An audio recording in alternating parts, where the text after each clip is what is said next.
تعالى وبركاته. الحمد لله رب العالمين وبه نستعين والصلاة والسلام على سيد المرسلين سيدنا محمد وعلى آله وصحبه أجمعين. سبحانك لا علم لنا إلا ما علمتنا إنك أنت العليم الحكيم ولا حول ولا قوة إلا بالله العلي العظيم. Terima kasih kepada Tuan Pengerusi, kemudian yang saya muliakan Tuan Haji Alias bin Talib selaku ketua di sini, kemudian semua kaki tangan di bahagian teknologi pembelajaran pendidikan. Saya pun ingat dengan anak yatim petang ini tergambar depan saya petang ini bercakap dengan orang akademik sebenarnya. Itu jadi juga Madam Cik Malik petang ini baru kenal sebenarnya program telah dirancang sejak pada minggu lepas sebenarnya. Jadi alhamdulillah tuan-tuan, kita dapat berjumpa di bulan yang mulia ini. Bukan senang nak berjumpa di bulan segini, terutama bulan yang mana digandakan oleh Allah Ta'ala dengan balasan yang tidak terkira banyaknya tuan-tuan.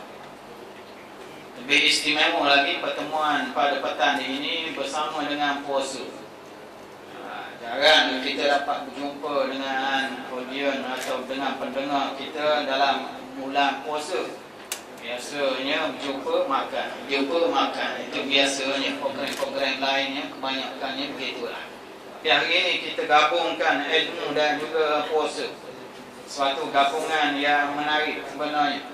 Lebih lagi bila kita faham bahawa majlis ilmu ini adalah sebagai taman surga yang digelar oleh Nabi SAW sebagai raudhah min riyadil jannah, sebagai taman daripada taman-taman surga. Yang mana untuk mendapatkan taman surga ini bukan senang. Kita kena beli tiket 5,000 baru boleh pergi ke Madinah, baru boleh masuk dalam raudhah Nabi. Tapi hari ini senang-senang kita dapat masuk ke dalam taman surga ini tanpa perlu beli tiket 5,000 tu tiket murah. Tipu pun banyak 5,000 tu. Kalau 7,000 barulah kita sebagai paket yang selesa sedikit tuan-tuan. Jadi dalam kesempatan yang ada ini kita rasa bertuah tuan-tuan kerana dapat masuk ke dalam bulan Ramadan. Itu perasaan yang perlu ada pada setiap kita ini. Kerana dapat bersama bulan Ramadan ini, walaupun untuk tahun ini sahaja pun dah kira lebih baik daripada orang yang dah meninggal sebelum kita tuan-tuan. Ini berdasarkan kepada hadis Talha bin Ubaidillah yang menceritakan bagaimana di zaman Nabi SAW dua orang lelaki masuk Islam pada hari yang sama. Lalu sahabat yang pertama itu yang masuk Islam, dia kuat beramal ibadat, dia berjuang di jalan Allah, dia mati awal. Dia mati setahun lebih awal daripada rakannya yang satu lagi. Kawan yang satu lagi amal ibadatnya tidaklah sekuat mana, berjihad pun tidaklah macam dia. Tapi dia mati setahun selepas mati sahabatnya tadi. Lalu Talha bin Ubaidillah menceritakan dalam mimpinya dia ternampak dua lelaki ini berada di hadapan pintu syurga. Lalu keluarlah malaikat menjemput lelaki yang terakhir mati. Lelaki yang terakhir mati dijemput lebih awal masuk ke dalam syurga Allah Ta'ala. Dan yang barulah kali kedua malaikat keluar menjemput sahabat yang mati syahid di dalam perang tersebut. Jadi peristiwa ini menimbulkan keheranan kepada Talha bin Ubaidillah. Bagaimana sahabat yang mati syahid ini dijemput lewat berbanding dengan lelaki yang dapat hidup setahun sahaja, walaupun tidak mati di medan perang, walaupun bukan mati syahid, tapi dapat hidup 1 tahun lebih panjang daripada lelaki yang pertama tadi. Bila berita ini sampai kepada Nabi SAW, baginda berkata, bukankah dia hidup 1 tahun lebih panjang? Mereka menjawab, ya. Lalu Nabi bertanya lagi, bukankah dia ni telah sujud banyak kali dalam 1 tahun ni? Lalu dijawab oleh sahabat, ya. Lalu ditanya lagi, bukankah dia berpuasa sebulan Ramadan? Jawabnya, ya. Lalu kata Nabi, perbezaan keduanya seperti langit dan bumi. Ini faedah kita dipanjangkan umur, berada di dalam bulan yang mulia ini, mana bulan ini membawa 1000 rahmat kemurahan daripada Allah Ta'ala, mana dijanjikan di dalamnya banyak promosi-promosi yang tidak ada di bulan yang lain. Kelembutan dan kemurahan Allah Ta'ala dalam bulan ini boleh dilihat dalam banyak. Pertama sekali, kita boleh lihat amalan yang sunat dibayar dengan harga amalan yang fardu. Ini bulan lain tak ada ni. Barang tiruan dibayar dengan harga original. Ini sebagai bulan ini promosi, kita tak akan temui lagi dibayar barang yang original, bayar lebih daripada itu lagi. Tapi yang tiruan, yang rekon pun dapat dengan pahala yang original pada bulan ini, tuan-tuan. Semacam mana amalan yang wajib itu digandakan oleh Allah daripada 10 sehinggalah kepada 700. Ini suatu tawaran yang hanya ada pada bulan ini, tuan-tuan. Yang kedua, kemurahan Allah Ta'ala. Ini kita boleh lihat bagaimana Allah Ta'ala menurunkan Quran bulan ini sebagai panduan. Panduan esok nuzul Quran.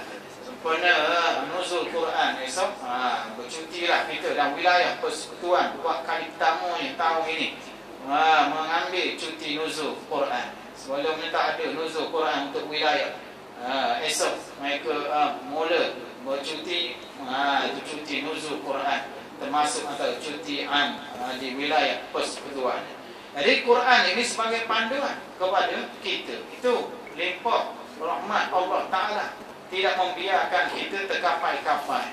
Dihantar suatu kitab yang menjadi panduan, yang menjadi sebagai signboard untuk kita tuju ke arah mana melalui isyarat-isyarat yang telah ditunjukkan oleh Al-Quran tadi. Kemudian dalam bulan ini Allah SWT mengampunkan pada tiap-tiap malam nama-nama tertentu yang sudah termasuk dalam senarai ahli neraka. Tapi Allah Ta'ala ampun dan buang nama dia daripada senarai ahli neraka. Begitu juga bulan ini ada satu malam yang melebihi daripada 1000 bulan. Bulan-bulan lain tidak ada tawaran sebegitu, tuan-tuan. Tapi limpah kurnia Allah, kelembutannya dia bagi pada bulan ini ada satu malam menyamai dengan 1000 bulan. Sebegitu juga bulan ini memberi makan pada orang, kita dapat pahala dengan mudah. Bila kita bagi makan pada orang yang berpuasa, pahala amalan tadi dapat dengan mudah. Terutamanya bagi kita yang memanggil orang untuk berbuka puasa dengan senang, kita nak dapat pahala orang ni. Bukan senang di hari-hari yang lain. Hari-hari lain tawarannya tidak ada. Kita bagi makanan pada orang boleh pahala makanan saja. Di bulan ini bagi makanan, pahala orang puasa pun kita dapat sama dengan apa yang diperolehi. Ini tawaran di bulan ini, tuan-tuan. Begitu juga pada bulan ini digandakan sedekah kita. Dan Nabi SAW sendiri pada bulan ini amat pemurah. Karena Rasulullah SAW ajwadan nas. Karena Rasulullah ajwadan indama yaqahu Jibril fayudarisul Quran. Itu Nabi SAW amat pemurah pada bulan-bulan yang lain. Tapi pada bulan ini, bulan Ramadan, dia amat pemurah ketika Jibril bertemu dan bertadarus. Lalu Nabi amat pemurah. Hingga kan dikatakan la yus'alu syai'an illa a'ta. Tidak diminta sesuatu pada bulan ini, Nabi akan bagi. Dan juga dalam riwayat yang lain mengatakan bahawa Nabi pada bulan ini atlaqa kulla asir. wa at'ama kulla faqir. Nabi membebaskan mana-mana hamba, juga Nabi memberi makan kepada orang yang memerlukan, orang fakir, tuan-tuan. Jadi itu juga bulan ini kalau kita tengok bagaimana kalau kita lihat malaikat dan juga makhluk-makhluk Allah Subhanahu wa taala menyeru supaya amalan kebaikan dibuat. Dan begitu juga syaitan dirantai pada bulan ini.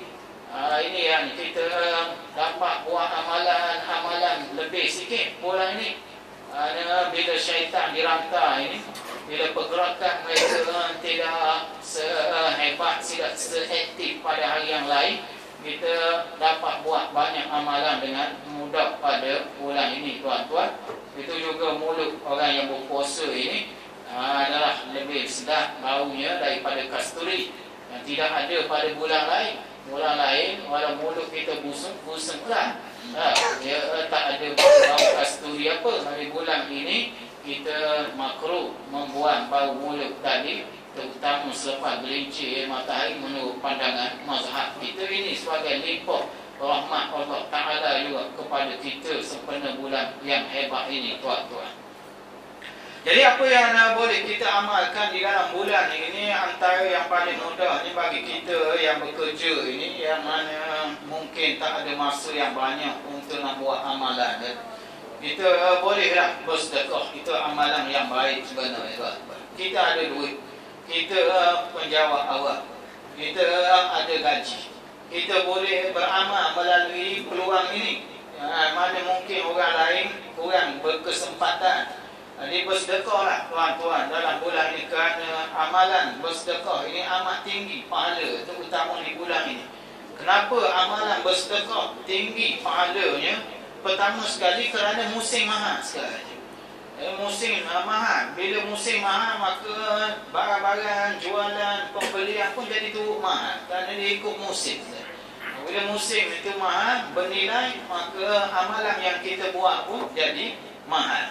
Di Mekah umpamanya musim haji, makanan, minuman meningkat, naik, hotel pun naik kerana ikut musim. Di luar musim haji harganya lain. Bukan hanya sekadar hotel dan makan, minum, kenderaan, kambing pun mahal musim haji. Untuk kita nak buat akikah, nak buat korban, mahal kerana musim itu adalah musim mahal. Jadi ini adalah musim yang mahal, tuan-tuan. Kita ambillah peluang ini, kita gunalah peluang ini, kita ada sedikit sebanyak kemampuan, kita bersedekahlah. Yang kedua, hebatan bulan ini dalam sedekah ini ialah kita balik menolong orang untuk berbuka dengan sedekah kita. Kalau bulan lain kita bagi, tak tentu lagi dia puasa ke tidak, tak tahu. Kita bagi dia makan ke tidak pun kita tak tahu. Tapi bulan ni kita bagi makanan, memang garanti dia makan. Ini kelebihan bulan, tak ada pada bulan lain. Kita gabungkan antara sedekah dengan beri makan orang berpuasa. Ini ada dalam bulan ini, itu kelebihan. Yang lain lagi kerana kemurahan Allah di bulan ini. Jadi kita sebagai hamba meniru kepada murahnya sifat Allah Ta'ala yang memberikan bulan Ramadan pada kita ini. Jikalau orang mengetahui kelebihan dan kehebatan bulan ini, nescaya mereka akan bercita-cita mahukan supaya setiap bulan adalah bulan Ramadan. Jadi begitu juga kita dapati antara kehebatan sedekah di bulan ini adalah kerana digabungkan dengan puasa. Kita biasa bersedekah tanpa puasa. Bulan ini kita sedekah dengan puasa. Itu kehebatannya. Mana disebutkan ada satu bilik dalam syurga diberikan khusus kepada golongan tertentu yang mempunyai 4 sifat. Kata Nabi, pertama sekali, mampayabal kalam, orang yang bagus ucapan dia di siang hari bulan Ramadan, cakap baik, cakap bagus, cakap lembut. Ini golongan yang pertama. Golongan yang kedua, yang memiliki sifat wa at'amat ta'am, dia bagi makan pada orang. Itu kita galakkan pemberian makanan pada bulan ini. Mungkin dengan pemberian yang melibatkan pada beras. Banyak kempen-kempen sekampik beras untuk seorang staf. Itu kempen yang pernah dibuat di Indonesia sebelum ini. Itu 1 kampik beras untuk seorang staf. Lalu adalah persatuan pelajar yang turun ke Batu Rakit itu mencari mana-mana keluarga yang dirasakan perlu. Jadi setiap staf keluarkan duit sekapit beras. Beras dibeli dengan jumlah yang banyak. Biasanya dalam 20 lebih lah, 10 kilo tu dah 25, 24. Adalah pihak yang membekalkan. Itu antara program yang bagus juga untuk bulan ini memberi makan kepada golongan yang kurang bernasib baik. Kemudian yang ketiga, wa'ada masyarakat. Bilik itu di syurga diberikan juga pada orang yang puasa berterusan. Orang yang berpuasa terus, tidak ada sama sekali lari ponteng ataupun juga tak puasa, tak. Dia berpuasa terus sebulan. Kemudian lagi dia itu semayang pada waktu malam, wanasu niam, dan orang ramai tidur. Ini 4 jenis sifat yang dikurniakan kepada orang yang akan dapat didik di dalam syurga Allah Subhanahu wa taala. Sebegitu juga tuan-tuan, kita menggalakkan sedekah di bulan ini kerana dia dapat menampung kekurangan pada puasa kita. Maklum sajalah bila puasa ni kadang-kadang puasa perut saja. Lidah tidak puasa, telinga tidak puasa, mata tidak puasa. Jadi untuk menampung kekurangan, kekosongan atau pelompang-lompang yang terjadi dalam puasa kita ini, baguslah kita bersedekah. Semacam mana juga kita nak menghapuskan kesalahan, kesilapan, dosa-dosa yang ada. Kerana telah disabdakan oleh Nabi bahawa sedekah ini tutfi'ul khati'ah. Dia boleh memadamkan kesalahan dosa kita. Mungkin masih ada lagi selama ini semacam mana bangun pada waktu malam untuk sama dapat menghapuskan pada dosa-dosa kita. Di samping itu dia mengajar kita di bulan ini supaya mendahulukan orang lain. Kita dahulukan orang lain. Walaupun kita lapar, kita perlu pada makanan, kita perlu pada minuman, tapi kita masih sanggup beri lagi pada orang lain. Ini sifat yang baik di bulan Ramadan, mengajar kita mendahulukan orang lain walaupun kita sendiri sebenarnya berhajat dan perlu kepada makan minum tadi. Jadi apa yang boleh kita lihat di sini tuan-tuan ialah suatu gambaran yang mana jalan kita perolehi dalam bulan yang lain untuk kita dapatkan sebaik mungkin supaya kita keluar daripada Ramadan nanti menjadi orang yang betul-betul berubah. Ya, Ramadan ini mengubah kita. Itu kata Abdullah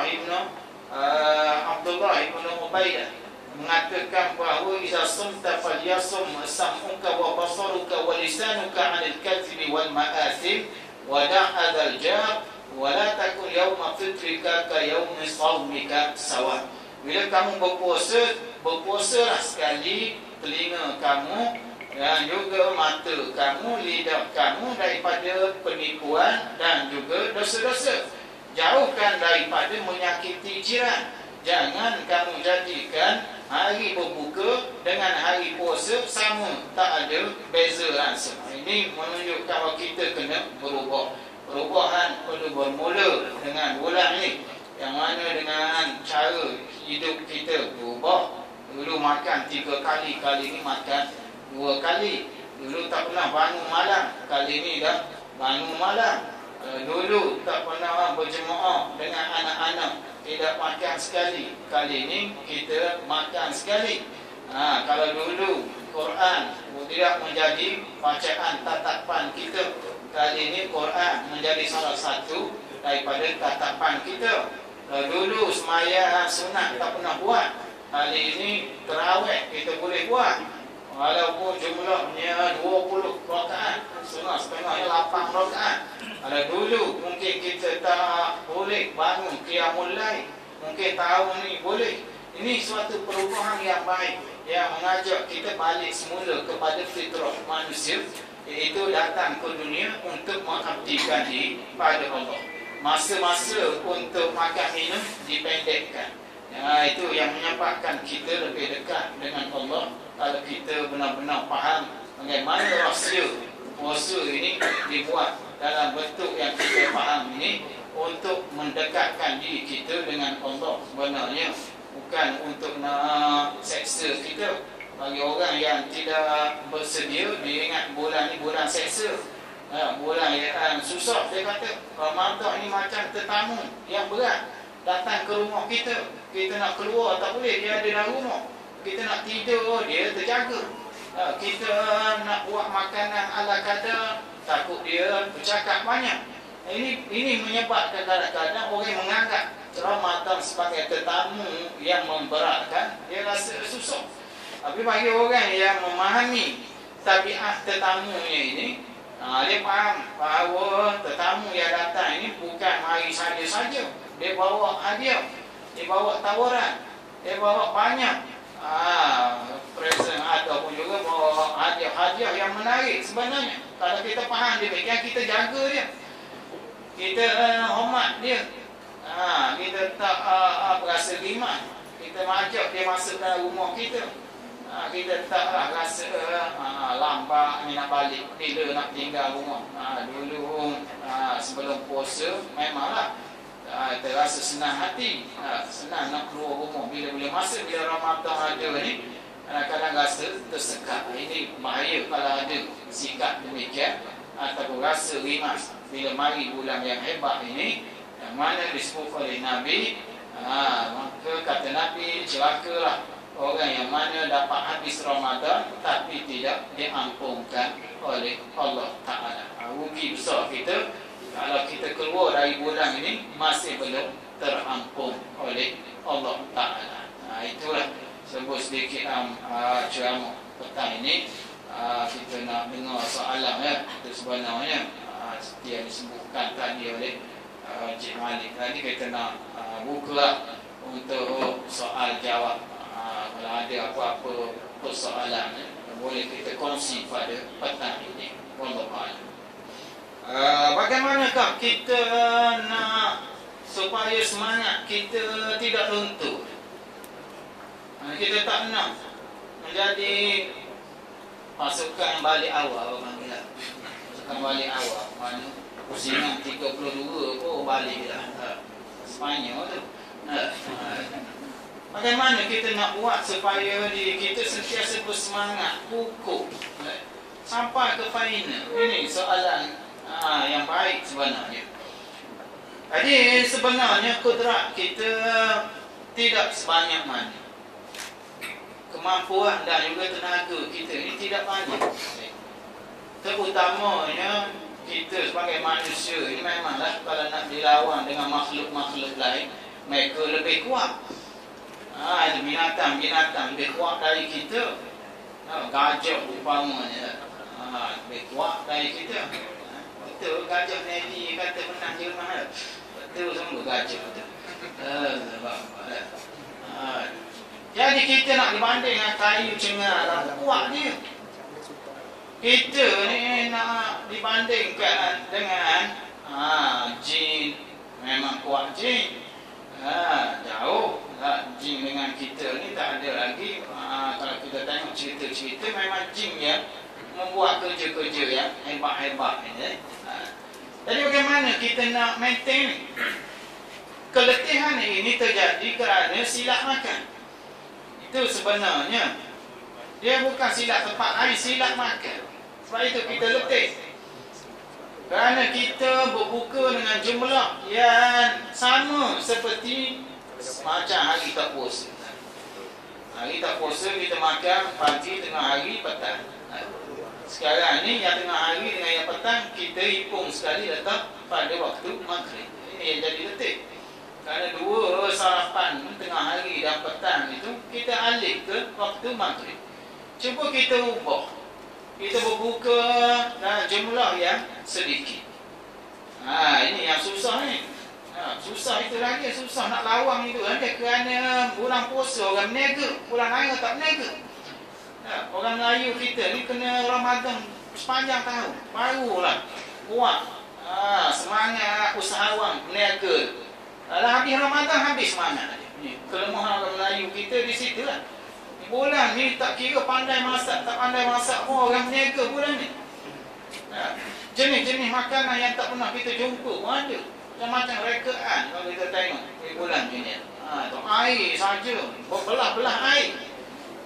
Belah-belah air kalau kita tengok di dalam bazar itu sendiri, bukan sekadar air jagung, air lima, air sirak, bandung.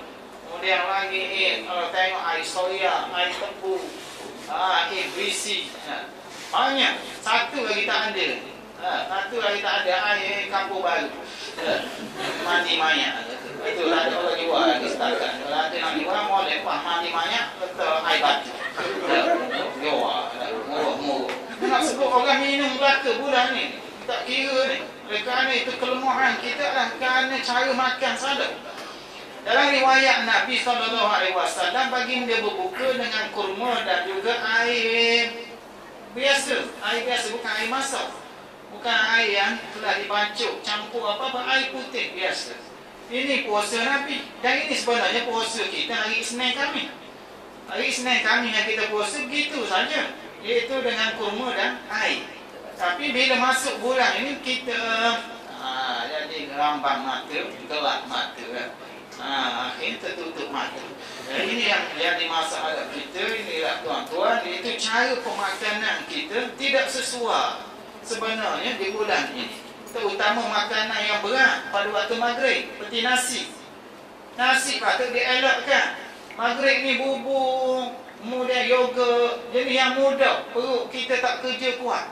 Itu sepatutnya waktu maghrib. Subuh barulah kita nakkan makanan yang lambat lapar, yang mana dia proses lama. Kerana daging itu 5 jam, ayam 3 jam, kemudian ikan 2 jam. Jadi kalau kita makan yang banyak berair, yang masakan, bubur, itu bagus sebenarnya, perut tak kerja banyak. Dan bila kita makan yang berat, dia perlu kerja kuat. Kalau mesin blender itu dia perlukan pada elektrik yang kuat untuk nak blend semua yang ada dalam tu. Silat-silat air bulan terbakar. Kalau lah blend lama sikit, dia ada masa 3 minit berhenti, 3 minit berhenti. Jadi perut kita tak berhenti. Kita nak mesin lama. Bila mesin lama, dia minta api, dia minta elektrik dari bodi kita. Bila lampu mata ni kurang elektrik, dia mengatuk. Dia jadi tidur. Dia curi lampu, dia curi elektrik dari mata kita. Itu yang menyebabkan kita tumbat. Sebelum 20 rakaat tumbat. Kerana tak perlu 20, 4 rakaat dah tumbang dah. Nah, satu kejadian dia pesan pada isteri dia, tengoklah kalau abang mampu berapa, abang tak boleh bagi tahu berapa ni. Abang nak tengok dulu. Tapi nanti kalau awak dapat ni, abang beri isyarat, nanti kita baliklah. Dia kata dah abang nak beri isyarat kan, tunggu dia kata tengok. 4 rakaat ada. Dah ajak balik dia. Allahumma salli ala Muhammad. Allah sallallahu alaihi wasallam alaih. Dia balik. Sama lain. Ini kelemahan dia kadang-kadang bila kita tak kuat tenaga, kita nak balik. Jadi cara penyelesaiannya sekarang ini bukannya salah puasa kita. Puasa dah bagus dah pagi sampai petang. Tapi pengambilan makanan ketika berbuka dan juga ketika bersahur, yang ini kita perlu susung balik semula. InsyaAllah kalau kita ambil macam puasa Isnin kami, kita tetap kuat sampai malam. Yang menjadi masalah bila jumlah makanan yang kita ambil pada waktu maghrib berkali ganda berbeza dengan hari biasa. Itu tak termasuk lagi makanan-makanan tambahan lah. Cendol lah. Hari biasa mana ada cendol? Bila makan nasi, kemudian air. Waktu biasa lah, hari-hari balik kerja. Kali ni cendol. Cendol tahu sajalah, dia tak perlu kunyah apa, tuang saja, masuk dulu dia. Itu jadi itu yang kadang-kadang kita kata banyak benda-benda yang tak ada di bulan lain masuk dalam perut kita dalam bulan ini. Jadi dia bila banyak tu, nasi tak makan lagi, tak makan nasi pula. Kemudian puteri mandi pula. Macam-macam. Mula bila dah terawih sakit ke, pernah nak ke sujud, terlajak laju sikit, keluar cendol. Kerana terlajak laju. Ini masalah kita. Itu juga duduk bawah kipas. Akhirnya hidung kita nak bersih. Dah bersih, Baru saja dah apanya pergi mandi. Mati lepas belakang. Ini yang kita kata bila sebut mengenai cara berbuka kita silap. Tuan-tuan. Silap ini, kesilapan ini terjadi kerana kita tak dapat mengawal nafsu makan. Kita tidak dapat kawal. Itu kesalahan, kesilapan kita. Lepas asar kita kalah. Belum asar kita menang lagi. Dari pagi kita menang lawan nafsu, zuhur kita menang, lepas zuhur masih menang, lepas asar kita kalah. Kita cari itu, ini apa, kemudian makan jumlah yang amat banyak, menyebabkan semua tenaga elektrik dalam bodi kita tak mampu untuk kisar barang makanan yang kita makan tadi. Jadi untuk istiqamah tetap kuat, kukuh, sehingga akhir maka kita cadangkan supaya baiki cara pemakanan. Yang lain lagi itu sumbangan tak banyak mana lah. Ada lagi yang lain itu untuk mengukuhkan pada stamina kita supaya dapat berterusan ni dengan cara kita berdoa kepada Allah, dengan cara kita baca fadilat-fadilat ada dalam bulan Ramadan, dengan cara masih yang sama kita mengharapkan baik Allah supaya memberi kekuatan pada kita untuk membuat yang terbaik. Jadi hadis Nabi SAW pada Abu Hurairah, "Ausani khalili bi salasi khisal." Itu kekasih aku Rasulullah mewasiatkan pada aku 3 perkara. Pertama sekali, siam salasi ayyamin fi kulli syahr. Puasa 3 hari dalam sebulan. Boleh kita buat hari putih 13, 14, 15. Itu pun dah cukup dah. Kemudian yang keduanya solat duha, solat duha. Yang ketiga, an utira qabla an anam. Disuruh aku supaya berwitir sebelum tidur. Ini sebenarnya ada pesanan kepada sahabat yang tak ada duit, kata para ulama. Dia tu memesan pada Abu Darda dan juga memesan perkara ini pada Anas bin Malik. Jadi bila dilihat pada 3 sahabat ini memang tidak berduit. Jadi cara yang terbaik untuk mereka ialah sembahyang dan puasa. Itu amalan yang tak perlu pakai duit. Itu yang disebut oleh kebanyakan ulama. Jadi puasa 3 hari ini adalah puasa sunat dalam sebulan. Itu yang paling kurang, yang terbaik. Ini apa kerana sebelum kita masuk ke bulan Ramadan ini, kita nak kebiasaan berpuasa biada.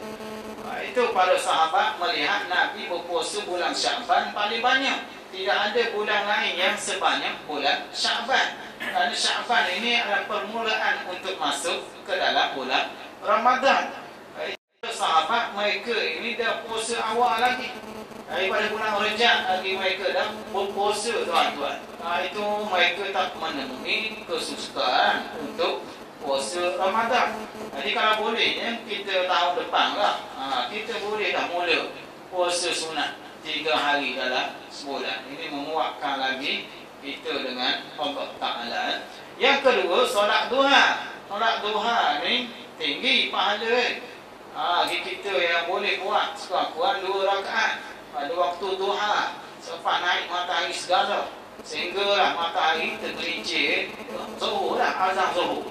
Dibuat sama ada 2 rakaat, 4 rakaat ataupun 8 paling tinggi. Walaupun ada pendapat mengatakan 12 adalah paling akhir. Tapi duha 8 rakaat yang terbaiknya. Boleh kita baca dengan ayat wasyamsi wadduhaha dan juga ayat wadduha. Itu ada dengan membuat 1 salam ataupun 2 rakaat 1 salam. Ia adalah sebagai tanda kita membalas nikmat Allah Ta'ala. Kerana hadis Nabi mengatakan ala kulli sulama minan nasi sadaqah. Wajib kepada setiap sendi kita ini dikeluarkan sedekah. Jadi fa kullu tasbihatin sadaqah, wa kullu tahmidatin sadaqah, wa kullu takbiratin sadaqah. Itu subhanallah itu pun sedekah, alhamdulillah pun sedekah, kemudian Allahu akbar pun sedekah. Tapi kata Nabi yakfi zalika, memadai untuk kita nak bayar itu semua, katanya dengan birak'atain minat duha, dengan 2 rakaat daripada solat duha. Itu yang kita sebut kelebihan solat duha ni. Kalau kita boleh buatlah. Jadi ajar pada kita selepas daripada sudah solat duha dengan doa yang masyhur yang diajar oleh para ulama. Allahumma in kana rizqi fis sama'i fa anzilhu wa in kana fil ardi fa akhrijhu wa in kana ba'idan fa qarribhu wa in kana mu'siran fa yassirhu wa in kana haraman fa tahhirhu. Wahai Allah Ta'ala, kalau rezeki aku di langit, turunkan. Kalau rezeki aku di bumi, keluarkan. Kalau rezeki aku jauh, dekatkan. Kalau rezeki aku itu susah, senangkan. Kalau rezeki aku itu ada haram, tolong bersihkan. Itu doa-doa yang diajar oleh ulama selepas daripada solat duha. Kita sebut bagus kalau diamalkan, terutama bagi kita yang ada lah peluang sebelum memulakan tugasan. Pukul 7 dah naik matahari, 7.30 dah boleh buat dah. Pukul 8 kita mulakan tugasan. Itu yang boleh kita buat daripada solat duha. Dan yang akhir sekali itu solat witir sebelum tidur. Itu yang dipesan oleh Nabi kepada Abu Hurairah. Jadi orang yang melihat bahawa hadis Nabi melihat bahawa Nabi berwitir di hujung. Nabi berwitir di hujung, iaitu di hujung malam. Itu kata Nabi salatul laili masna masna. Maya malam ini 2 rakaat 2 rakaat. Fa iza khiftal fajr, bila kamu takut waktu fajar, fa'autir, maka berwitirlah. Jadi di sini mazhab menganggap bahawa witir adalah terbaik dibuat di hujung malam bagi orang yang mampu bangun. Bagi orang yang tidak mampu bangun, dia buatlah selepas tarawih seperti yang dibuat sekarang ini. Kita dah masuk 16 dah semalam. Kita dah ada kunut dalam witir. Disunatkan kita membuat kunut separuh kedua pada bulan Ramadan dan bermula pada semalam. Ini sembahyang yang mana paling mahal, tuan-tuan. Yang mana witir tidak boleh dikalahkan oleh mana-mana sembahyang sunat. Kita ingatkan sembahyang sunat rawatib tinggi, hebat dan mahal nilai. Rupanya witir lagi hebat, lagi tinggi dan lagi mahal bayarannya berbanding dengan rawatib biasa. Kesilapan orang kita di bulan tarawih ini, mereka tak sembahyang ba'diyah. Pas sembahyang isyak, duduk bersembang sehinggalah imam bangun sembahyang tarawih baru dia tarawih. Padahal sembahyang ba'diyah lebih mahal dari tarawih. Kemudian juga selepas habis tarawih, orang berlari balik. Padahal witir lagi mahal daripada ba'diyah, lagi mahal daripada tarawih. Ini kadang-kadang orang kita kurang ilmu dalam masalah ini. Itu nak masuk ke bulan Ramadan ni patutnya dibuat kursus. Macam orang nak pergi haji, buat kursus. Orang nak pergi haji, buat kursus. Orang nak masuk Ramadan pun kena buat kursus juga. Mingguan, berkala. Supaya boleh mendapat maklumat info yang sebelengkap bagaimana kita nak masuk ke dalam bulan Ramadan. Kerana bandingan orang yang masuk dalam bulan Ramadan ini sepertilah orang yang masuk ke dalam kebun buah-buahan yang banyak. Kebun duku masuk. Setiap orang tak boleh bawa banyak, satu buni saja. Itu bandingan orang yang masuk ke bulan Ramadan ini, tenaga dia tak banyak. Dia kena pilih buah mana yang dia nak ambil. Jadi ada orang yang tak minat buah. Bulan Ramadan ni walaupun banyak buah dalam kebun, dia tak nak ambil. Dia tak minat. Dia tak minat buah-buah pun tak minat. Minat pada benda-benda yang haram. Ada setengah-setengah orang bila masuk bulan Ramadan, mula jual mercek. Mula main mercek. Ini kadang masuk dalam kebun buah tapi tak ambil buah, ambil bewok hidup. Ini yang kita kata bahawa kadang-kadang dia tak ada ilmu sebenarnya. Patut pula yang sebegini dia ambil peluang ambil buah. Tapi tak. Dia kerja bewok, takak bewok, jual bewok. Ini yang kita kata boleh juga satu buni tapi harganya tak tinggi ya. Siapa yang nak makan bewok ni? Ini nak sebut bahawa itu kerja yang haram di bulan Ramadan. Judi bola. Kemudian lagi amalan pecah rumah. Ini kita sebut bulan Ramadan, bulan yang banyak buah. Masuk dalam kebun buah tapi keluarkan benda yang tak sepatutnya. Ada yang mana mengeluarkan ranting-ranting kayu pun ada bulan ni. Kerana tak ada ilmu punya bahasa, dia keluar ranting kayu, buah ada. Tak ambil, tak minat, dia nak kayu. Tak dalam guni keluar. 3 berkat kayu dapat lama. Boleh lah untuk dia nak buat bagai masak kayu api lah. Tapi harga tak tinggi. Orang yang mana puasa tapi menghabiskan masa puasa dengan amalan kerja yang lara. Kerja main dah. Atau juga tengok CD dari pagi sampai ke petang. Atau mungkin ngai di laut 3 hari tak balik. Ini bagaimana amalan kita panggil bagai ranting kayu saja. Ada yang mana tak minat buah di atas pokok, minat yang muda di atas tanah, yang buruk, yang ada berair. Dia dapat seguni juga, tapi buahnya bercampurlah masam dan juga busuk. Ini yang puasa tapi mengopak tak berhenti. Dia bercampur, buah baik, buah bagus bercampur, panggil buah muda. Puasa. Tapi amalan yang jahat tidak ditinggalkan. Ada yang mana tak ada ilmu, dia ambil buah juga, ambil buah putih.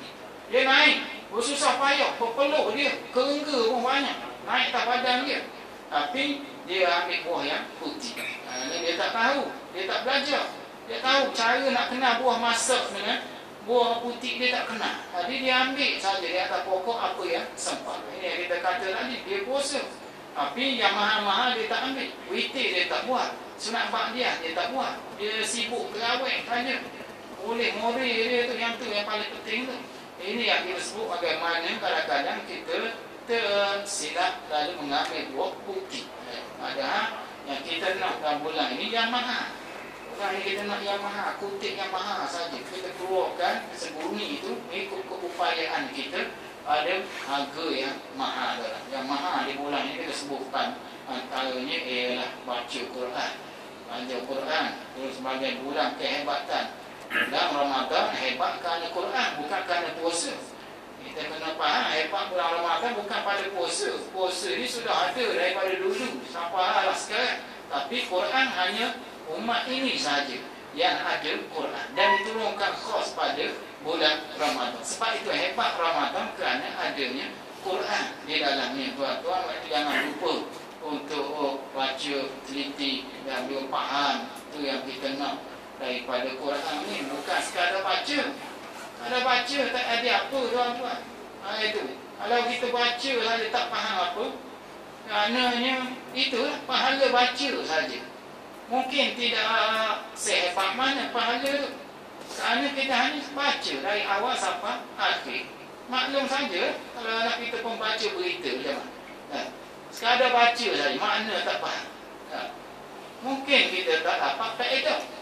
Kita baca berita, kita kata berlaku kebakaran di jalan sekian-sekian. Kita baca pada rumah kita.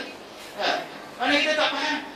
Kita tak faham. Kita tengok gambar, baru tahu ni rumah aku ni dah. Baru tahu kita kata tak ada faedah, baca saja. Tapi tak faham apa kandungan berita yang disampaikan. Dan itu proses orang kita kena berubah. Supaya anak-anak kita lahir generasi yang boleh faham.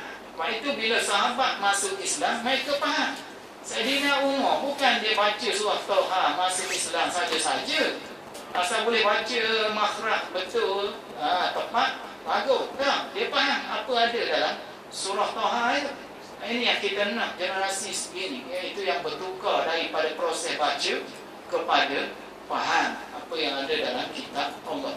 Jadi persoalan yang mana mengatakan bahawa wa tughallaqu asy-syayatin, wa tusaffadu asy-syayatin, dan riwayat mengatakan syaitan dibelenggu dan dirantai. Wa tughallu syayatin, dibelenggu syaitan. Belenggu ini biasanya ialah tangan diikat pada tengkuk. Itu kebiasaan tawanan perang. Biasanya belenggu, begitulah keadaannya. Bubuh di tengkuk ni dengan rantai ni. Jadi para ulama kita menjawab persoalan ini, kenapa maksiat tetap berlaku dan kejahatan tetap terjadi walaupun syaitan tidak membantu. Lalu mereka menafsirkan dengan 3 tafsiran. Pertama sekali mereka kata maksud dibelenggu, dirantai, iaitu pergerakan mereka tidak aktif. Pergerakan tidak aktif, mereka ada rantai ada, tapi orang pergi kat dia sarut rantai. Duduk kali dengan setan tak. Tu boleh jadi tu. Dia jadi malah tu. Dia pergi main kat setan, setan sauh kali dengan rata. Jadi sekali lah dengan setan saja. Jadi setan pun tak payah lah dah muka peluk sekali tu dengan dia dah. Ini yang pertama dia kata tidak aktif. Kerana apa? Kerana saraf dan juga orang darah kita mula kurang makanan. Jadi pergerakan tidak laju. Itu yang pertamanya. Bermakna mereka boleh ganggu tapi tidak aktif. Tidak seperti hari lain. Itu yang pertama yang ditafsir oleh ulama. Yang keduanya dia kata yang hebat-hebat, yang bos-bos, yang mana jadi mastermind, yang itu yang dirantai. Yang pok turut setan telah hendak cahaya. Ini tak dia kata. Itu ada yang menafsirkan demikian. Ada yang menafsirkan yang ketiga, dia kata memang semua setan tak boleh bergerak. Dirantai belaka. Jadi orang yang buat jahat itu adalah kerana berkat latihan 11 bulan dia. Jadi mana coach tu, mana tak payah beri arah, mana coach rehat pun dia boleh main sendiri. Boleh main sendiri. Itu seolah-olah begitu dia kata. Kerana lekat tabiat. Lekat tabiat 11 bulan tadi menyebabkan tabiat tadi mengalahkan setan. Jadi berkat ajaran setan tadi lekat. Jadi dalam masa sebulan tadi lah. Jadi setan kata kau lepas tangan. Apa bulan ni? Mana boleh main sendiri lah, dia kata. Jadi yang kita nak sebut bahawa tafsirah yang dibuat oleh para ulama mengenai rantaian setan ini. Jadi pagi nak membangkitkan semula rasa lemah ni bulan puasa ini. Masalah yang kita tengok bagaimana sejarah membuktikan puasa ini makin kuat. Orang puasa orang makin kuat sebab itu atlet kita dia puasa sebelum ada perlawanan besar. Kerana dia kuat kemauan. Tersebutkan tadi bila kita puasa kemauan cari makanan tu pada meeting kita pergi.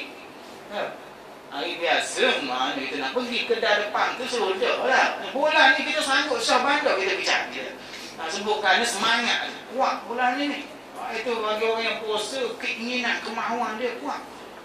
Bulan ni maknanya kalau kita tengok macam mana setengah-setengah orang boleh bergerak cari makanan 5-6 bazar kulit-kulit yang tak ada dalam pasar pun orang cari zaman ni. Nama-nama kuih yang tak pernah dengar pun kadang-kadang ada. Baiknya jarang ada. Ada bulan ni bulan tak kira sangat ni. Pada bulu dia kalau ada baik batu menang tak ada. Dia orang cari bulan ni. Bulan ni kita sebut dah tadi mana air kapur baru. Mana tak ada. Air kapur baru pun mana selipar Jepun celup tepung. Satu. Kalau kita ambil selipar Jepun celup tepung goreng jual RM5 sebelah orang beli. Esok jual kat lain pula. Jual situ lah. Mana begitu. Ramai yang kita tak kuat. Semangat dalam ni sebenarnya kuat. Orang membuka Mekah di bulan Ramadan. Orang menang perang Badar dalam bulan Ramadan. Orang buka kota Istanbul pada bulan Ramadan. Salahuddin masuk ke dalam Palestin mengalahkan orang Yahudi, orang Nasrani, perang salib pada bulan Ramadan. Ini bulan yang mana kita sebut semangat itu tinggi. Kena ke kita jadi tak semangat. Ini yang kita sebut bagaimana ada salah dan silap. Ada tu wayar tak kena.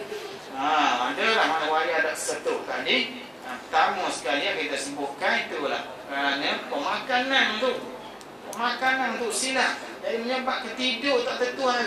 Malam pun tak boleh nak tidur. Siang pun rasa nak tidur pun nak berjaga malam dengan aktiviti tengok bola. Macam-macam yang kita sebut bahawa yang tak ada di bulan lain boleh berlaku di bulan ini. Tuan-tuan, kerana kesilapan kita dalam menyiapkan body kita. Situ yang kita boleh tengok. Dan tanya balik jadual. Kenapa kami ada letih begini? Kenapa? Tanya balik jadual. Sahur ke tak? Tak sahur. Tak sahur. Asalnya anak-anak muda kita tu yang jadi letih sangat. Sikit-sikit nak gastrik saja. Tak boleh puasa hari ni cikgu gastrik tak. Bawa ke doktor. Doktor cek, doktor kata gas tak banyak ni dia kata. Trik banyak. Banyak ni pasal gini kita kata gas banyak tak perlu kita ni gastrik tak boleh nak puasa. Rupa trik tu banyak. Gas tak banyak mana. yang kita kata bagaimana kalangan kita ni bila silap kita penyediaan masuk Ramadan, di situ kita jadi letih. Letak bagaimana orang dulu boleh berperang pada bulan yang hebat. Jadi dalam bersedekah ini memanglah kita kena tengok keutamaan juga. Kerana Nabi kita SAW sendiri memberitahu bagaimana sedekah ini yang paling baiknya, kata Nabi, manihatul ans antaranya, iaitu kambing betina yang sudah hamil. Dia kata bila kita bagi itu, dia beranak, jadi banyak pula, boleh lagi. Jadi dia ada manfaat. Itu seolah-olah disebut oleh Nabi. Sebab itu juga Nabi menyebut pada kita bahawa dirhamun, 1 dirham mengalahkan 1000 dirham. Lalu ditanya oleh sahabat, kenapa demikian? Dia kata yang 1 dirham ni, dia tak ada duit lain dah. Dia keluarkan Allah Ta'ala. Jadi dia ikhlas. Yang 1000 ni dia banyak lagi di rumah dia. Dia keluar pun tak ada rasa apa pun. Dia hanya letak hanya atas cek kosong tu berapa nak. Itu yang kita sebut bahawa ikhlas penting. Jadi dalam memberikan sedekah ini kita kena pilih orang juga. Kena pilih orang. Kalau kita tahu dengan pemberian sedekah tadi dia buat maksiat, tak boleh bagi. Kerana kita membantu perkara yang dilarang. Wa ta'awanu 'alal birri. Jangan kamu ta'awanu 'alal ismi wa 'udwan. Itu yang dipesan. Kita tahu memang duit kita sedekah ni beli nombor ekor. Ni apa ni tak payahlah. Tak payahlah pergi pada orang yang benar-benar nak guna untuk beramal ibadah. Jadi bila kita nak bagi, kita pilih orang. Quran mengajar kita memilih yang pertama sekali mu'ayyad. Itu yang paling dekat sekali. Yas'alunaka madza yunfiqun. Qul ma anfaqtum min khairin falil walidain. Mula sekali kedua ibu bapa. Patutnya bulan Ramadan tiap-tiap petang pergi atau makanan rumah kita. Atau sepinggan bawa balik 3. Balah lain 3. Mau tak kata apa RM5 lah. Mari apa ni bang? Mari atau dekat tengok cendol sebuku. Balik wah kemus kotak kau balik lah. Kemudian lagi yang paktikan setalan. Yang boleh tahu kadang-kadang gitu. Buat upang ni mau ayat paling dekat sekali dengan kita. Sedekah dan silaturahim termasuk dalamnya sekali membuat kebajikan pada kedua orang tua. Kemudian akrabin, pak walidain akrabin orang kata kaum kerabat yang dekat dengan kita, supaya silaturahim makin teguh, makin kuat. Tamu bulan ni yang kita tak bertegur 4 kali raya dah ni. 4 kali raya tak pergi rumah dia ni. Bukan orang lain, pak saudara sendiri ni. Bukan masalah besar, kihayang baka baik je. Masalah kihayang baka baik je. Main atas rumah kita, kita support tu. Ayam bodoh ni dia. Dengar dia marah dia baka baik. 4 kali raya tak baik dengan kita.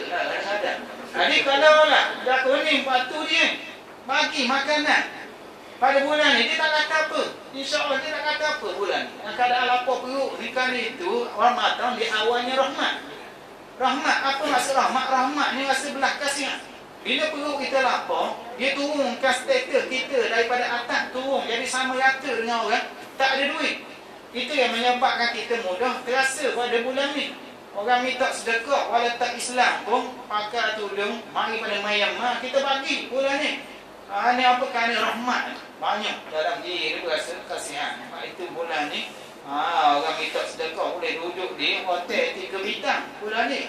Ada masalah kerana bulan orang kesian banyak bulan ni. Kerana Tuhan dah buat dah di 10 awal dapat rahmat. Ini dapat kelembutan hati, jadi mudah siap pada orang tua. Jadi yang kedua ialah akrabin. Yang ketiga barulah yatama, anak yatim. Yang keempat barulah dia pergi pada masakin. Ada orang miskin. Ini yang diajar oleh Allah surah Baqarah. Namun demikian, sedekah ini dia menurut kepada hajat juga. Kalau orang yang berhajat tinggi, makin afdal. Makin afdal sedekah kepada orang yang berhajat lebih afdal daripada orang yang kurang berhajat. Orang yang amat memerlukan Palestin umpamanya. memerlukan bantuan, ada dengan wang ringgit ke ataupun dengan tenaga. Ini yang kita sebutkan bahawa dia melihat kepada keperluannya. Kalau kita bersedekah ni, lagi beberapa kita memang dah berada dah. Income dia lebih pada kita lagi. Rumah sewa haja. Tengok pada gerang dalam tanah 3 beg dah. Kita tak ada apa-apa dalam beg kita. Dia gerang tanah 3 beg dah. Itu mana kita tengok juga keperluan tadi.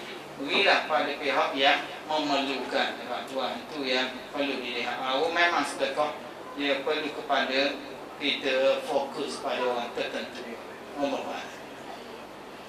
Ya, itu saja tentang ini.